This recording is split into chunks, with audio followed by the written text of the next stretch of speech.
Hi guys, कैसे हैं आप सब लोग। आशा करता हूँ आप और आपकी फैमिली सब लोग बढ़िया होंगे। दोस्तों, हम आज एक और आईपीओ रिव्यू लेकर आ रहे हैं जिसमें हम बात करेंगे एक ऐसा आईपीओ जो 27 फरवरी से लेकर 29 फरवरी तक ओपन रहेगा। जिसमें मैं अलॉटमेंट की बात करूँ तो ये आपको 1 मार्च को मिलने वाली है। और अगर हम बात करें लिस्टिंग की तो ये आईपीओ 5 मार्च को लिस्ट होने वाला है। जी हाँ दोस्तों, हम बात करने वाले हैं एक्सिकॉम टेलीसिस्टम्स आईपीओ के बारे में। तो इस वीडियो में हम टॉपिक्स कवर करेंगे।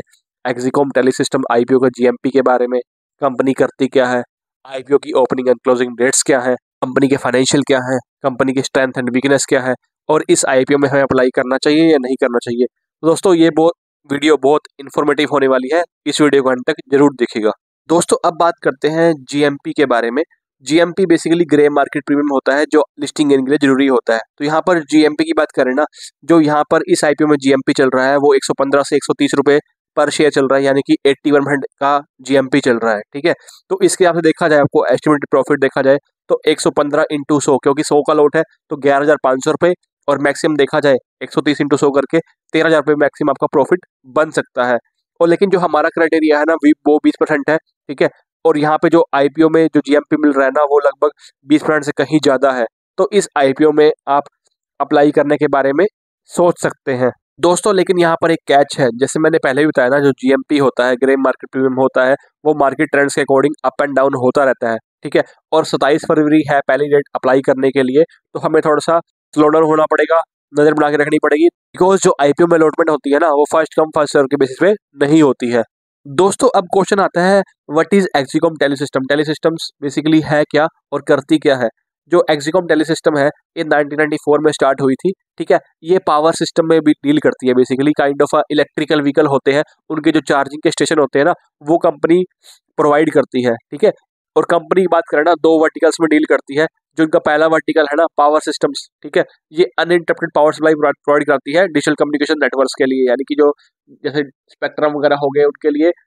इसके अलावा जो उनके ईवी के चार्जिंग सॉल्यूशंस भी है। ठीक है, इनके पास देखा जाए लगभग 6000 AC and DC charger units है India and South East Asia के अंदर। ठीक है, इसके अलावा जो इनके ईवी के चार्जिंग सोल्यूशन है ना वो इस तरह से डिजाइन किए गए हैं कि वो हार्श एनवायरनमेंट, यानी कि बहुत ज्यादा गर्मी, बहुत ज्यादा सर्दी, ठीक है, और इलेक्ट्रिकल कंडीशंस को काइंड ऑफ फुलफिल कर सकते हैं। दोस्तों, अब क्वेश्चन आता है कि वाई एक्सिकॉम टेलीसिस्टम्स ही क्यों। बिकॉज जो ये कंपनी है ना, ये 31 मार्च 2023 के अकॉर्डिंग पहली ऐसी कंपनी थी जो इंडिया के ईवी सेक्टर में एंटर करी है। ठीक है, तो कहने का मतलब है ना इसके पास काइंड ऑफ फर्स्ट कंपनी का एज अ एडवांटेज है। ठीक है, और इसके बात करें ना, जो कंपनी जो ऑपरेट करती है ना ईवी चार्जर बिजनेस के अंदर, ठीक है, इसमें बहुत तरह के चार्जेस सोल्यूशन प्रोवाइड करती है। बेसिकली स्लो चार्जेस हो गया, एसी चार्जेस हो गया रेसिडेंशियल पर्पस के लिए। इसके अलावा जो business and public charging networks होते हैं, जैसे जैसे मतलब बसों के लिए हो गए, चार्जिंग पॉइंट्स हो गए, तो वो फास्ट चार्जिंग सोल्यूशन भी प्रोवाइड कराती है। दोस्तों, अब आते हैं इस कंपनी का आईपीओ में अप्लाई करने का मेन ऑब्जेक्टिव क्या है। दोस्तों, पहला ऑब्जेक्टिव इनका ये है कि इनके जो असेंबली लाइन जो प्रोवाइड कर रहे हैं ना तेलंगाना के अंदर, ठीक है, उसको इनको फाइनेंस करना है। ठीक है, दूसरा जो है, इनको जो प्रीपेमेंट करनी है, जो भी लोन उन्होंने ले रखा है ना डिफरेंट बैंक से या फिर इन्वेस्टर से लोन्स ले रखे हैं, तो उनको फुलफिल करना है। तीसरा अगर मैं बात करूँ ना, इसको जो अपनी डेली की वर्किंग कैपिटल रिक्वायरमेंट होती है उसको फुलफिल करना है। नेक्स्ट पॉइंट आता है investment in R&D and product development. जो इनके R&D सेंटर है ना उसके अंदर इनको इन्वेस्टमेंट करनी है ताकि नए नए इनोवेशन ला सके। और जो चौथा पॉइंट है इनका ये है कि जनरल कॉर्पोरेट पर्पसेस। तो ये काइंड ऑफ देखा जाए 4 से 5 इनके ऑब्जेक्टिव है आईपीओ लाने के लिए। दोस्तों, अब आते हैं इस आईपीओ के इंपोर्टेंट एस्पेक्ट के ऊपर, यानी कि कंपनी के फाइनेंशियल के ऊपर। तो कंपनी के फाइनेंशियल में सबसे पहला पार्ट आता है रिवेन्यू का।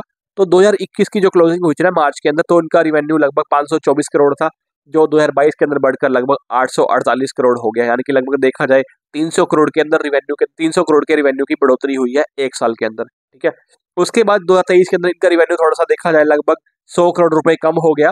और जो अभी 30 सितंबर 2023 को क्लोजिंग हुई है ना, उसमें इनका जो रिवेन्यू है 467.21 करोड़ है। तो देखा जाए ये जो 30 सितंबर का जो क्लोजिंग है ना वो सिर्फ देखा जाए 6 महीने का है। तो अगर इसका डबल कर दे तो अप्रोक्सीमेटली 900 950 करोड़ के आसपास कंपनी रिवेन्यू एक्सपेक्ट कर रही है 2024 के अंदर। ठीक है, तो यहाँ पे देखा जाए ना कंपनी का रिवेन्यू ईयर ऑन ईयर बढ़ रहा है, जो कंपनी के लिए अच्छा साइन है।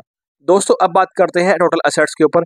2021 में जो कंपनी के टोटल असेट्स की वैल्यू थी वो 678.46 करोड़ थी, जो 1 साल बाद घट कर बेसिकली लगभग 76 करोड़ के घटकर 603 करोड़ के आसपास रह गई।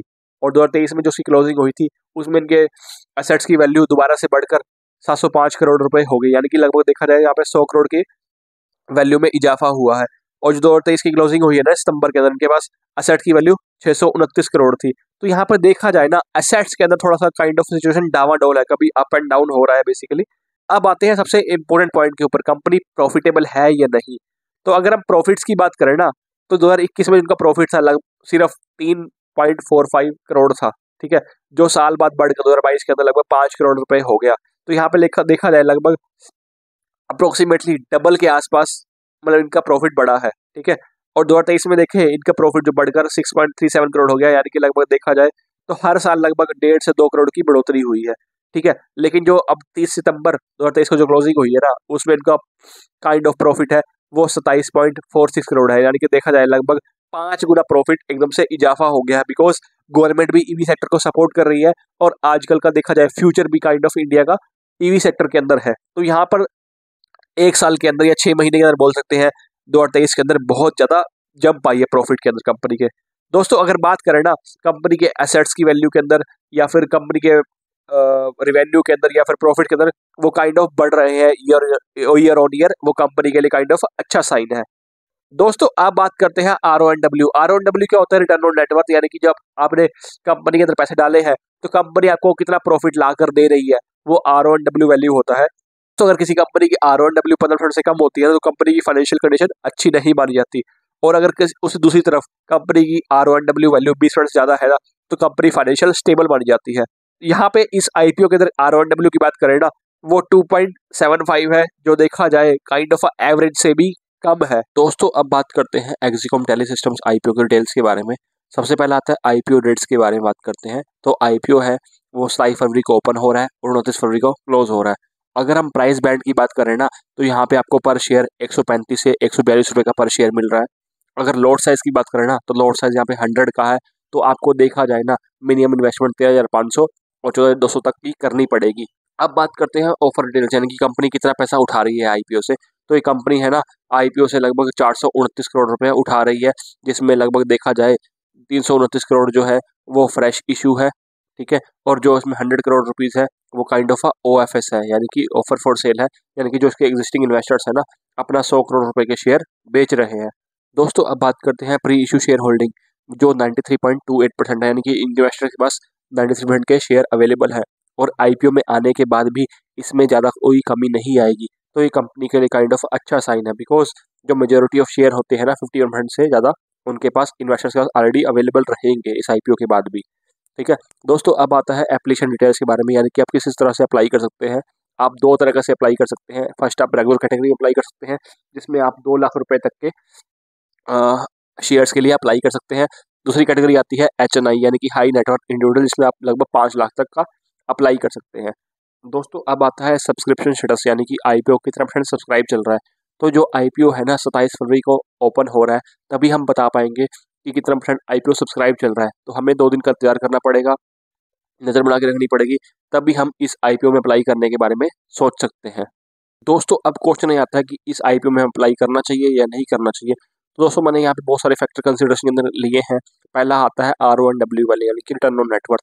तो किसी भी IPO में अप्लाई करने से पहले ना हमें RONW वैल्यू देखनी पड़ती है, जो एवरेज हम 15 से 20% कंसिडर करते हैं। लेकिन जो यहाँ पे RONW वैल्यू हमें मिल रही है ना वो 2.75 है, जो काइंड ऑफ बहुत ही कम है, ठीक है। नेक्स्ट पॉइंट पे आते हैं रिटर्न ऑन इक्विटी, यानी कि आपके जो शेयर्स के पैसे हैं ना वो कंपनी कितने लौटा रही है ईयर ऑन ईयर। तो हम जब भी किसी IPO में अप्लाई करते हैं ना, तो हम लगभग 10 से 15% का एवरेज लेते हैं, ठीक है। और जो यहाँ पे हमें ROE मिल रहा है ना लगभग देखा जाए 13.38% है, जो देखा जाए अच्छा है, एवरेज की कैटेगरी के अंदर आता है। थर्ड जो पैरामीटर है वो है GMP, ग्रे मार्केट प्रीमियम। जो GMP हमने बताया ना हमारा क्राइटेरिया मिनिमम 20% का होता है, लेकिन जो यहाँ पे हमें GMP मिल रहा है ना वो लगभग 81% का मिल रहा है, जो कि बहुत ज़्यादा है। लेकिन दोस्तों यहाँ पर एक कंसीडरेशन हमने ली रखी है कि जो GMP होता है ना मार्केट ट्रेंड के अकॉर्डिंग अप एंड डाउन होता रहता है, और हमें इसलिए क्या करना पड़ेगा 27 से 29 फरवरी तक GMP के ऊपर नज़र बना के रखनी पड़ेगी, तभी हम डिसाइड कर पाएंगे कि हमें इस IPO में अप्लाई करना है या नहीं करना है। दोस्तों अब आते हैं कंपनी की कुछ स्ट्रेंथ लेकर आ रहा हूँ मैं, जो आपको डिसीजन लेने में हेल्प कर सकती है। तो जो पहला इसका स्ट्रेंथ है ना वो ये है कि जो पावर मैनेजमेंट सोल्यूशन है ना, जो ईवी चार्जिंग का इंफ्रास्ट्रक्चर वगैरह है, तो ये कंपनी पहली है, ठीक है, फर्स्ट कंपनी है, तो फर्स्ट मूवर एडवांटेज है इसके पास। और इसके अलावा इनके पास ना 60% मार्केट शेयर है, काइंड ऑफ देखा जाए, मतलब कि मार्केट पे इन्होंने होल्ड जमा के रखी है। तो ये कुछ स्ट्रेंथ थी जो कंपनी के लिए काइंड ऑफ पॉजिटिव साइन है। तो अब आते हैं रिस्क के ऊपर। तो जो कंपनी का है ना, 2023 में झटका लगा था कंपनी को, क्योंकि कंपनी का बैटरी रिलेटेड बिजनेस बंद हो गया था। दोस्तों यहाँ पे ओवरऑल देखा जाए ना, पॉजिटिव भी है नेगेटिव भी है, लेकिन थोड़े पॉजिटिव थोड़े ज़्यादा है और नेगेटिव थोड़ा कम है। तो आप इस आईपीओ में अप्लाई करना चाहिए आपको या नहीं करना चाहिए, तो मैं हमेशा 3 बातों पर फोकस करता हूँ। सबसे पहला है कि आपको देखना है कि आईपीओ कितने % सब्सक्राइब चल रहा है। सेकंड आता है जीएमपी, ग्रे मार्केट प्रीमियम, यानी कि जीएमपी जितना ज़्यादा हाई होगा ना, उतने ज़्यादा चांसेस होंगे कि आप अप्लाई करेंगे। थर्ड जो इम्पोर्टेंट पॉइंट जो आता है, जो मैं बोलता हूँ, एडवाइस फ्रॉम फाइनेंशियल एडवाइज़र, यानी कि जो भी आप कहीं भी इन्वेस्ट कर रहे हो ना, आप प्रॉपरली रिसर्च करके फाइनेंशियल एडवाइज़र से एडवाइस लेने के बाद ही आप इस आईपीओ में अप्लाई करने के बारे में सोच सकते हैं। दोस्तों कमेंट करके जरूर बताइएगा कि अगर आप हमारी और वीडियो देखना चाहते हैं इस आईपीओ रिव्यू के ऊपर। अगर आपको हमारा कंटेंट पसंद आया तो आप लाइक कीजिए, शेयर कीजिए एंड सब्सक्राइब कीजिए। मिलते हैं आपसे नेक्स्ट वीडियो के अंदर, तब तक के लिए बाय बाय।